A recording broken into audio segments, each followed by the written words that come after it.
கொஞ்சிதே ஏமா இப்படி மிஞ்சுற? ஐயோ ஆம்பள ஐஸ் வண்டி போல அட ஐஸ் வச்சே கவுத்துட்டு போல பழத்தை கண்டிருக்கும் பெண்ணோரு தீ மேல அடக்கிட்டது கண்டு மேயும் பப்பா இன்னொரு தீ மேல. ஐயோ பேச்சு மூச்சு இல்லாம கிடக்கான், எதுனா பார்த்து செய்ய.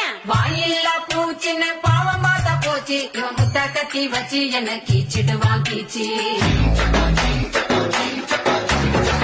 ஒரே கண்ணால பாக்குற சாட்சி தப்பான பார்வையின் தாவணி சாட்சி. அடி கேனசிக்கு உன் மனசு என்ன கல்லா? மனசுல வச்சிருக்க அம்முட்டு ஆசை அட கூச்சம் வந்து தடுக்குது